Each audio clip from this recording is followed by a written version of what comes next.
Hello readers, I'm Amy, and because I'm Amy, of course I forgot something in this review. Just a quick note at the beginning. If you have read Carrie by Stephen King, then go ahead and watch the review. If you have not read Carrie and you have not read The Weight of Blood, then this will be a spoiler review. But even though I'm talking about spoilers for The Weight of Blood, if you've read or are familiar with the story of the storyline of Carrie, then it's not really a spoilery review for you because, I mean, The Weight of Blood is a Carrie retelling, so kind of spoilers, kind of not. It depends on whether you've read the original material. Hello readers, I'm Amy, and today I want to talk about The Weight of Blood by Tiffany D. Jackson. So first off, I'm going to talk a little bit about Carrie, since this is a Carrie retelling. Most of us, I think, are familiar with at least the general storyline of Carrie, but in case you haven't read it or aren't familiar with it or haven't seen either of the movies, basically you have this teen girl who is bullied by almost everyone at her school. There was a scene with them like throwing tampons at her whenever she got scared because she started her period, she didn't know what was going on. That kind of kicks off the story. She eventually learns that she has telekinesis and starts taking better control of her life. She's got a religious mother who is extremely abusive, and it all ends in a bloody prom. Guess I should have said spoilers for Carrie. There's a lot that happens in between with the moments and stuff, but that's the general storyline. So, Tiffany D. Jackson, who I've never read before, took Carrie by Stephen King, and I already really enjoyed Carrie. Like, Carrie is an epistolary novel, meaning it's told in, like, journal and interview entries, and also there is some, like, direct point of view entries. And I already really loved Carrie for what it was. Tiffany D. Jackson took the greatness that was Carrie and made it just absolutely brilliant. I loved this book. That said, I want to recommend it to everyone. I wouldn't necessarily recommend it to everyone. It's really going to depend where your mental state is at, I think. And I believe this is advertised as a young adult novel. Not sure how much I agree with that just based on my own readings of young adult. Like, I feel like the writing is better than a lot of what I see in young adult, but that's my own experience, my own kind of bit of prejudice there. So with The Weight of Blood, we are following the main character, Maddie, who is a biracial girl, and she is the kind of biracial that can pass for white. However, this also means having to fix her hair. She has a very large, fluffy afro. I don't know that she knows how to take care of it, being that she was raised by a white father who is very abusive, and every morning he straightens her hair with a hot comb, asks her questions about history, and if she doesn't get them right, he'll burn her.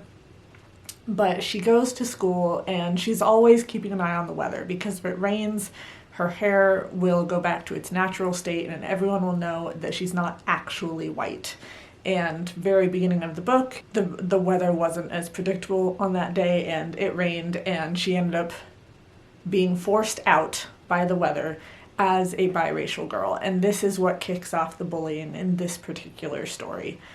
The bullying, like in Carrie, it's really rough to read and to get through, and the kind of the overarching plot line that we're headed towards in this book is, of course, prom. But in this case, it's an integrated prom, which usually there's the white prom and the black prom. And a lot of the fight throughout this book is should there just be the white prom and the black prom? Maybe they should do an integrated prom, dealing with the abuse and the bullying that our main character Maddie is dealing with. One thing I will say about the prom idea that really stood out to me personally was the fact that it was white and black proms versus integrated prom. And this story takes place in 2014, which, by the way, this book is also a epistolary novel like the original, so we have parts of a podcast series and then the point of view, which I thought was really well done. But this story takes place in 2014, and for me, I had to suspend some of my disbelief because my idea of the world is like, well, everything's going to be integrated by 2014. Like, of course you're going to have an integrated prom. You're not going to have white and black proms. But there weren't a lot of people of color in my town growing up. There wouldn't have been enough people to really separate them out like that. I never got the idea that we needed to separate them out like that. Like, my small town growing up was by no means perfect, but we had our integrated proms and everything that just seemed normal and natural.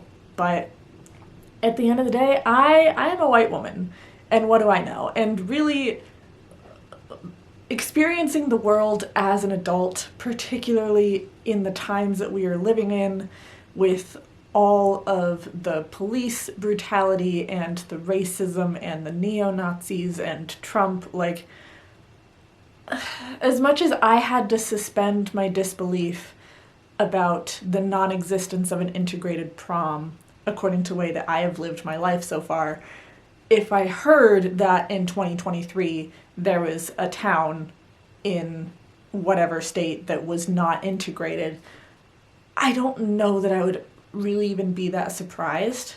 So that was an interesting kind of, not lesson for me to learn, but that was an interesting thing for me to have to think about and for me to consider with my own life, and I liked that. I like having authors introduce these new ideas to me or challenge my ideas, so I thought that was really well done.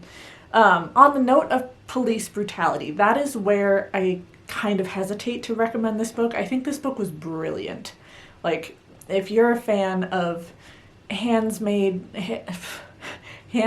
Tale, if you like Stephen King and the original Carrie, if you like coming of age books, if you like seeing women or girls kind of like struggle against the boundaries that someone else has placed on them, like, I think you would really enjoy this. But police brutality is a very hot topic right now. It's a very scary, real thing that a lot of people are dealing with.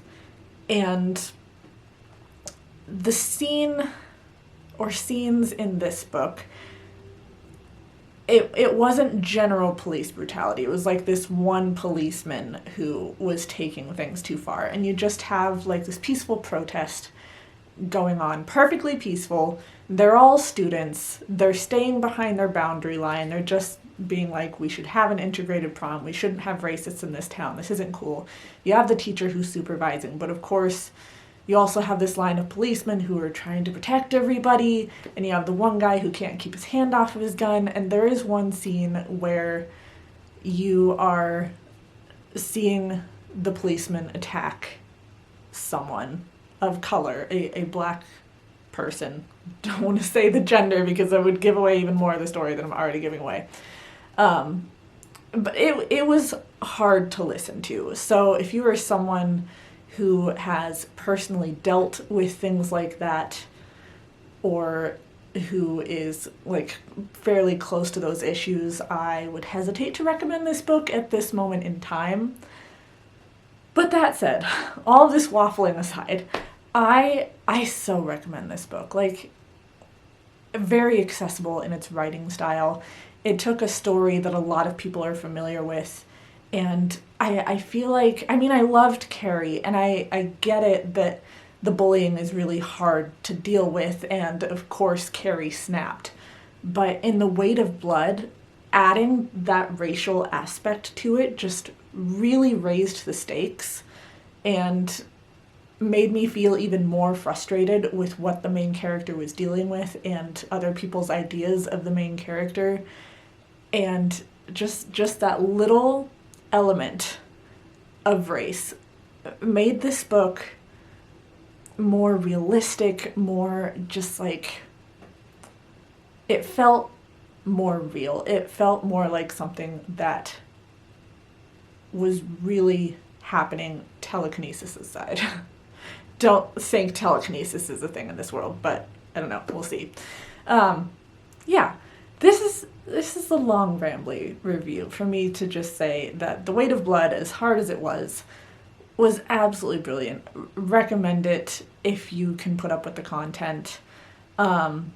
Like I said, I have not read Tiffany D. Jackson before, but I hear that Monday's Not Coming is a very good book, so I'm gonna pick up that one as soon as possible. I can see her just from this first reading of being an author that I'd like read everything else that she's ever written. I will probably binge read Tiffany D. Jackson. So that is gonna be it from me. Please like, subscribe, be my friend on social media. I will see all of you in my next video. Bye, friends.